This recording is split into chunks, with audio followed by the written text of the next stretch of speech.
On the evening of October 25, 1994, Susan Smith stood at the edge of John D. Long Lake in Union, South Carolina, watching her burgundy Mazda protégé disappear beneath the dark water.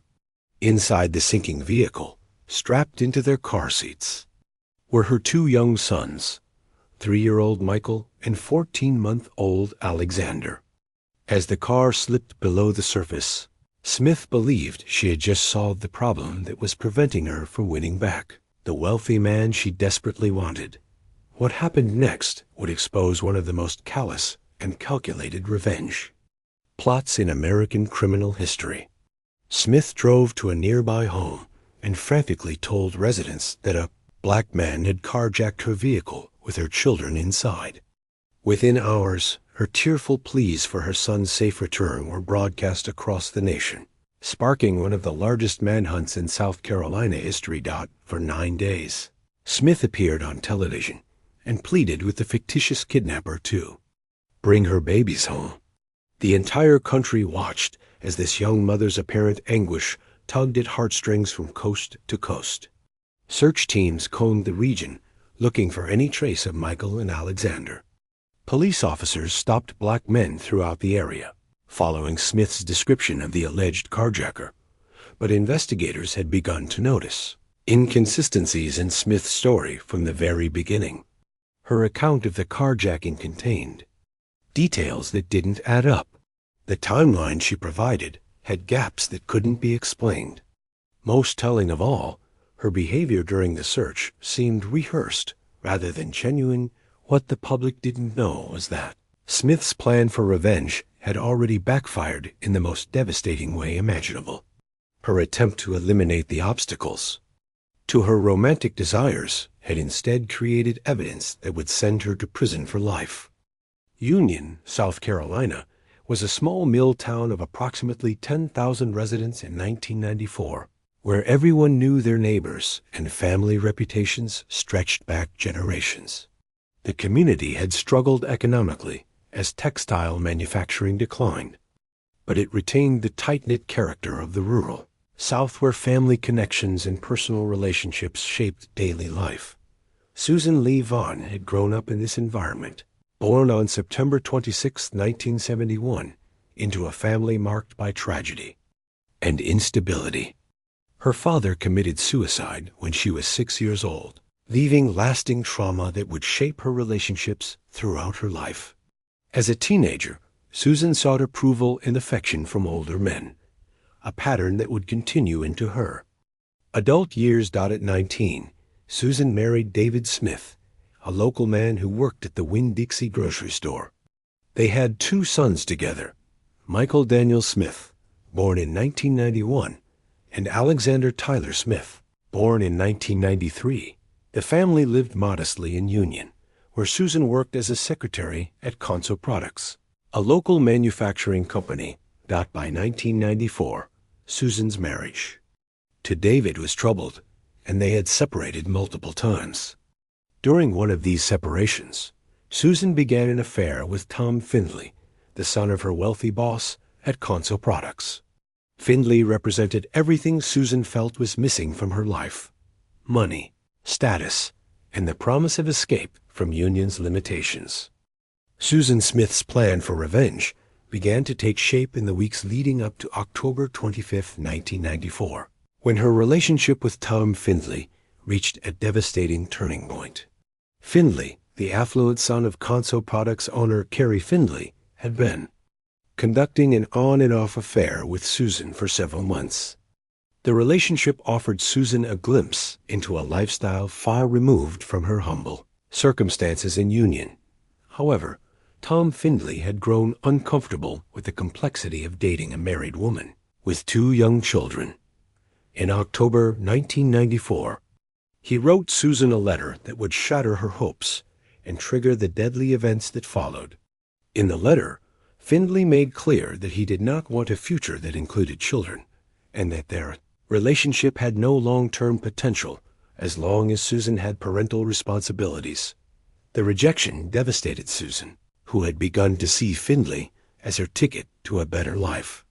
Rather than accept the end of the relationship, she became obsessed with removing what she perceived as the obstacles preventing their reunion. In her increasingly desperate mindset, Susan concluded that her sons Michael and Alexander were the primary barriers to winning back Tom Findlay's affections. On the evening of October 25, 1994, Susan put her plan into motion. She picked up Michael and Alexander from daycare and drove them to her house, where she gathered several personal items including her wedding dress and photo albums. She then strapped both boys into their car seats and drove toward John D. Long Lake, a popular fishing spot located about 3 miles outside Union. Susan had chosen the location carefully. John D. Long Lake was isolated enough that she wouldn't be observed, but accessible enough that she could claim to have been carjacked. While passing through the area, the boat ramp provided the perfect entry point for her plan, allowing her to position the car so it would roll into the water under its own momentum dot at approximately 9 p.m. Susan backed her burgundy Mazda Protege down the boat ramp until the rear wheels were partially submerged. She then shifted the car into drive and jumped out, allowing the vehicle to roll forward into the deeper water. The car moved slowly at first, then gained momentum as it entered the lake. Investigators would later determine that the Mazda floated for approximately 6 minutes before sinking below the surface, giving Susan time to watch her plan unfold. During those 6 crucial minutes, the car remained partially above water, while the interior filled through vents and small openings.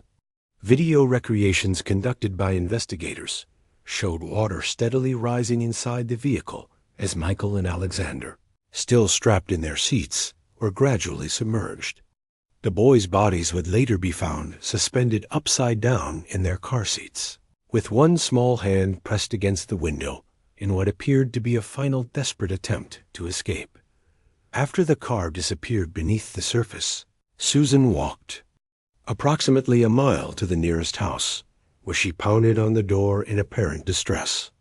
She told the residents, Shirley and Rick McLeod, that she had been carjacked by a black man who had driven away with her children.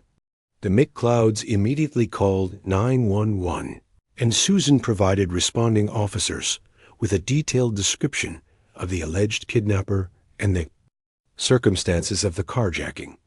Susan's performance during the initial police interviews was carefully calculated to generate maximum sympathy and deflect suspicion. She described the carjacker as a black man in his 20s or 30s who had jumped into her car at a traffic light and ordered her to drive to a remote location.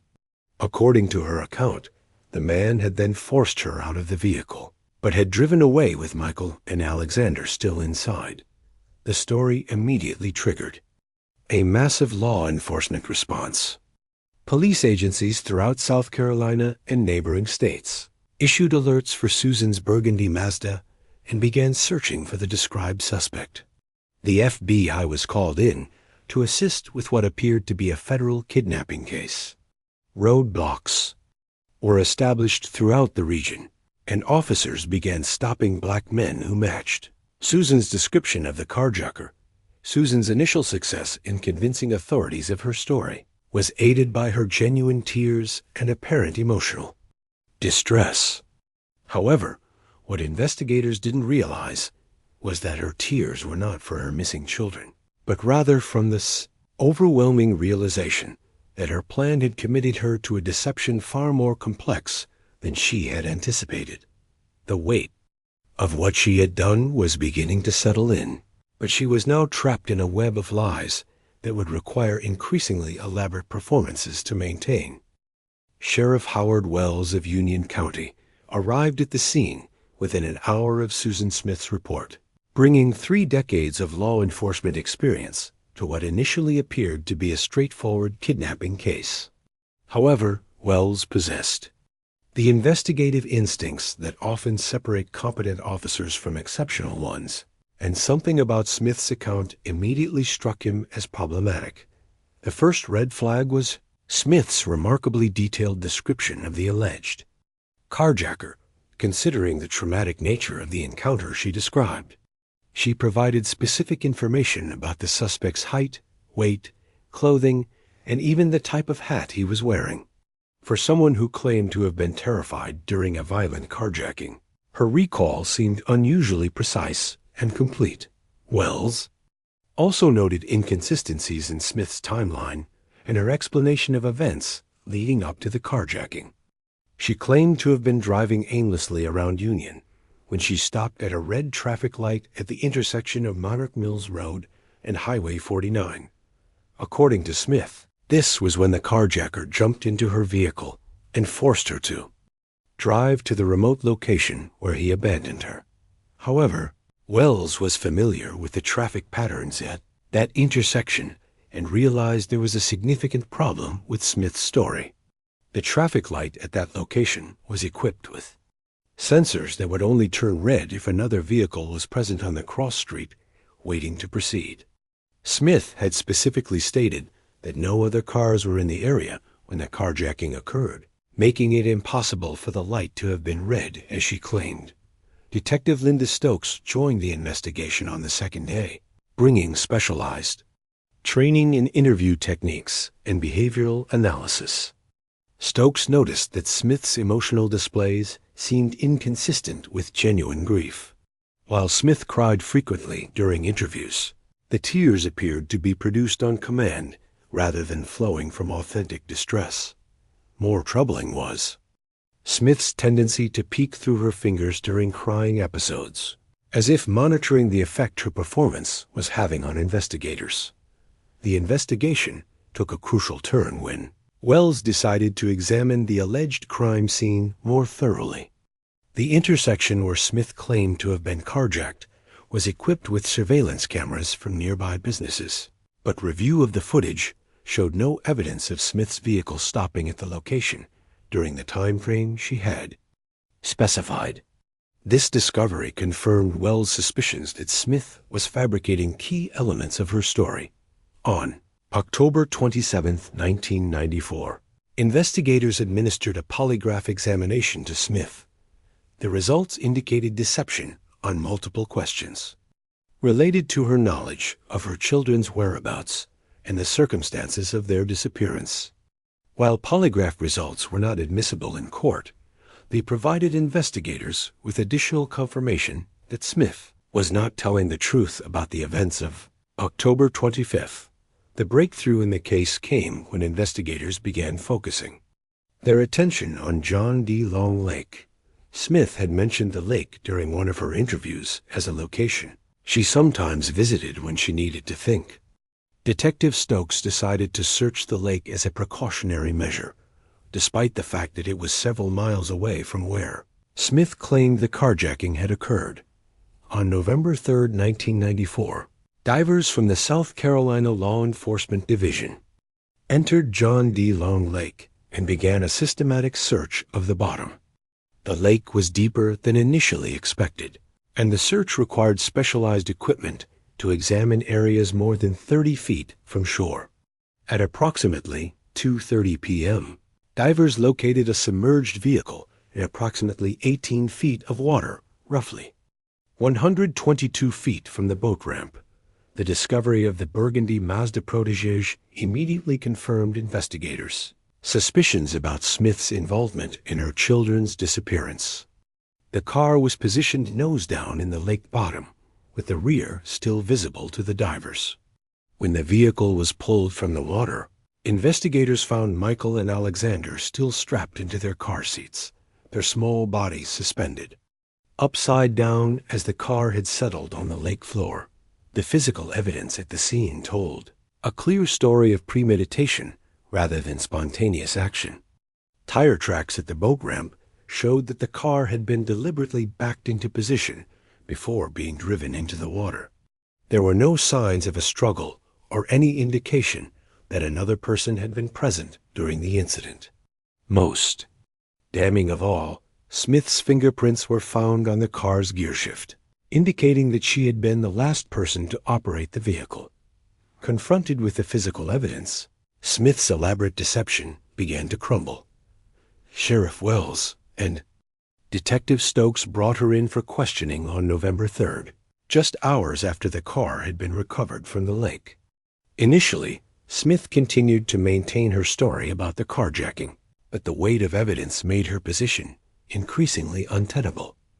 The final piece of evidence that broke Smith's resolve was the timeline established by investigators regarding the car's submersion.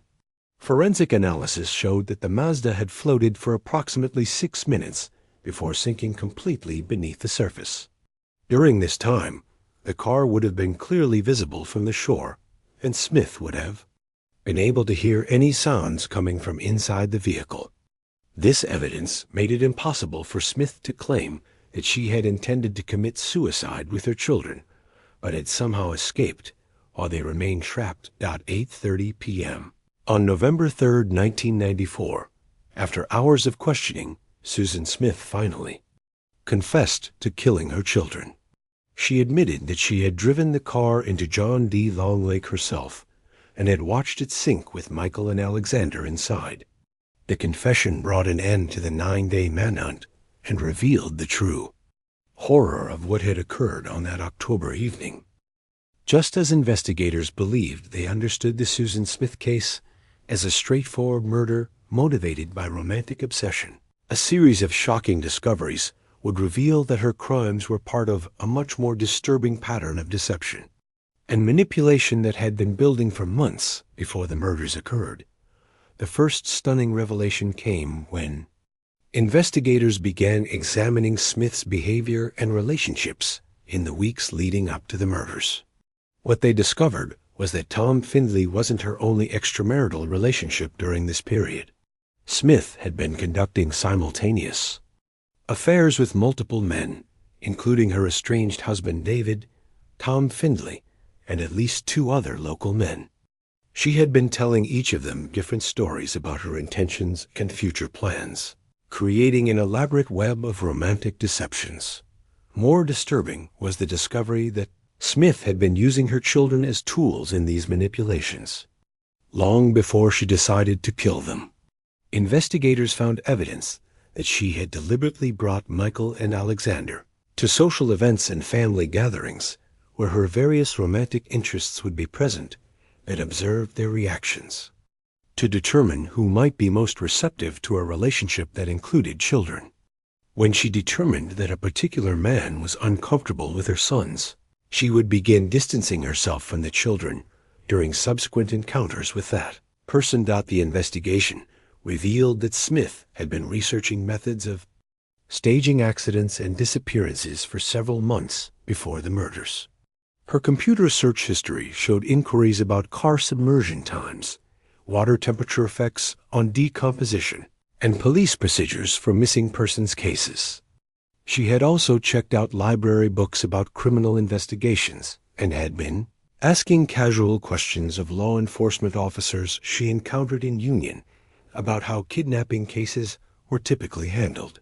Perhaps most chilling was the discovery that Smith had actually tested her murder plan on a previous occasion. Investigators found evidence that she had driven to John D. Long Lake with her children approximately 2 weeks before the murders and had backed her car partway down boat ramp. However, on that occasion, she had apparently lost her nerve and driven home without going through with the plan. Michael and Alexander had unknowingly come within minutes of their deaths during what they probably thought was just another one of their mother's aimless evening drives. The investigation also uncovered the true extent of Smith's mental calculation in choosing to blame a black man for the alleged carjacking, rather than being a spontaneous decision made in panic. This was a carefully considered strategy based on Smith's understanding of racial tensions in South Carolina and her belief that law enforcement would be more likely to accept such an account without questioning. She had specifically chosen physical characteristics and clothing descriptions that would fit common stereotypes, maximizing the likelihood that her story would be believed. Even more disturbing was the revelation that Smith had prepared for the possibility that her children's bodies might be recovered before she expected. Investigators found that she had purchased a small insurance policy on each child just 6 months before the murders, naming herself as the sole beneficiary. The policies were modest in value, but would have provided Smith with additional financial resources as she attempted to build a new life with Tom Findlay or another wealthy partner. The investigation took an even darker turn when forensic analysis of the recovered vehicle revealed that Michael and Alexander had not died immediately when the car entered the water. Evidence showed that both children had been conscious and breathing for several minutes after the car began to sink. Investigators found small handprints and scratches on the inside of the windows, indicating that the boys had tried desperately to escape as water filled the vehicle. This evidence meant that Smith had not only planned their deaths, but had also been within hearing distance of any sounds they might have made during their final moments. Perhaps the most shocking discovery was that Smith had prepared a detailed alibi for the days following the murders that extended far beyond her false carjacking story. Investigators found a carefully written timeline in her possession that outlined exactly how she planned to behave during the search for her children, including specific emotional reactions she intended to display at certain points. She had even practiced her crying performances in front of a mirror and had prepared responses to anticipated questions from investigators and reporters. The final revelation that stunned even experienced investigators was the discovery that Smith had been maintaining a detailed diary throughout the months leading up to the murders. The diary entries revealed a level of cold calculation that contradicted any possibility that the murders had been committed in a moment of emotional distress. She had written extensively about her various romantic relationships, rating the men based on their financial resources and their willingness to accept her children. She had also written detailed descriptions of different scenarios for eliminating what she called obstacles to my happiness, including several references to accidents that might befall young children. The diary entries showed that Smith had been planning to kill Michael and Alexander for at least 3 months before she actually carried out the murders, and that she had considered various methods before settling on drowning as the most likely to appear accidental or to be blamed on a third party. The prosecution of Susan Smith would become one of the most closely watched murder trials in American history, drawing international media attention and sparking national debates about motherhood, mental illness, and the death penalty. District Attorney Thomas Pope assembled a prosecution team that included veteran prosecutors Kevin Brackett and Keith Gies, who faced the challenging task of convincing a jury to convict a young mother of murdering her own children. The defense team, led by prominent capital defense attorneys David Bruck and Judy Clark, faced an almost impossible challenge, given the overwhelming evidence against their client and the shocking nature of her crimes. Their strategy focused on portraying Smith as a mentally ill young woman who had been pushed to the breaking point by a lifetime of trauma and abuse. They argued that Smith's history of childhood sexual abuse, her father's suicide, and her struggles with depression had impaired her judgment to the point where she could not form the intent necessary for first-degree murder. Jury selection began in January 1995 and proved to be a lengthy process, as potential jurors were questioned extensively about their ability to consider both the death penalty and life imprisonment as potential sentences. The case had received such extensive media coverage that finding impartial jurors was extremely difficult. Many potential jurors admitted that they had already formed opinions about Smith's guilt and would be unable to consider the evidence objectively. The prosecution's case was methodical and devastating. Prosecutor Kevin Brackett walked the jury through the timeline of events leading up to the murders, using physical evidence, witness testimony, and Smith's own confession to build an overwhelming case for premeditated murder. The state introduced evidence of Smith's research into staging accidents, her practice run at the lake, and her detailed planning for covering up the crimes. The most powerful evidence came from the forensic reconstruction of the car's submersion in John D. Lowe Lake. Prosecutor Thomas Pope presented video footage that showed exactly how the Mazda had entered the water and how long it had taken to sink completely.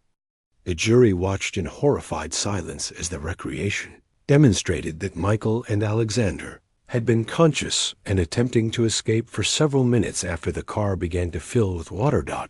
The defense faced the difficult task of humanizing a woman who had committed an almost incomprehensible crime. Attorney Judy Clark presented evidence of Smith's troubled childhood, including testimony about sexual abuse she had suffered and the psychological impact of her father's suicide.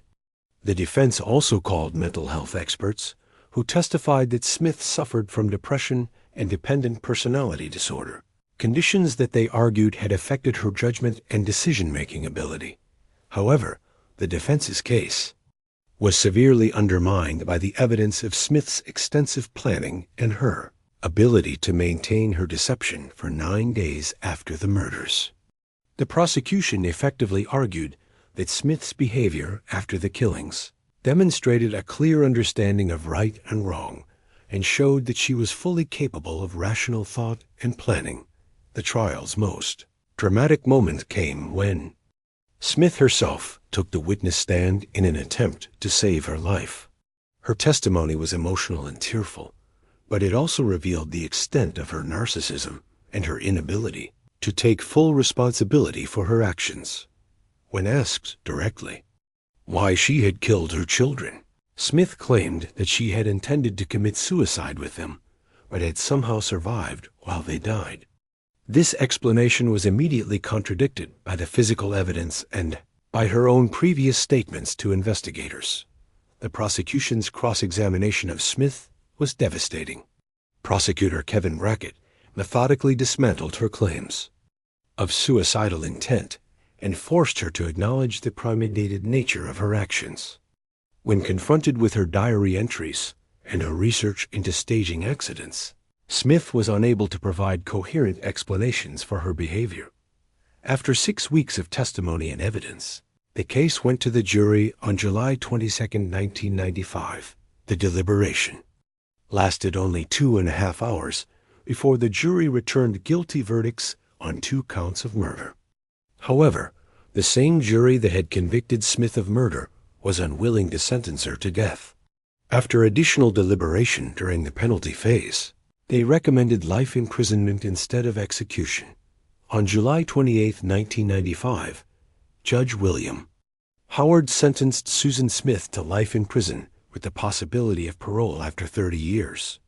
The sentence meant that Smith would not be eligible for parole until 2024, when she would be 53 years old. The case of Susan Smith stands as one of history's most tragic examples of how a revenge plan can backfire with devastating consequences. What began as Smith's calculated attempt to remove obstacles to her romantic desires ended with the deaths of 2 innocent children and a life sentence that she will likely never escape. Smith's plan failed catastrophically on every level. Rather than winning back Tom Findlay's affections, her actions ensured that she would never again have the opportunity for any romantic relationship. Instead of eliminating the responsibilities that she saw as burdens, she created a legacy, guilt and shame that will follow her for the rest of her life. Most ironically, her attempt to avoid the constraints of motherhood resulted in her being permanently confined in ways she had never imagined. On November 20, 2024, exactly 30 years after her crimes, Susan Smith appeared before the South Carolina Board of Paroles and Pardons seeking her freedom. The board unanimously denied her request after hearing testimony from her ex-husband David Smith and 14 other witnesses who opposed her release. She will be eligible for another parole hearing in 2026. The Smith case continues to serve as a stark reminder of how revenge, even when carefully planned, often destroys the person seeking it more completely than it harms the intended target.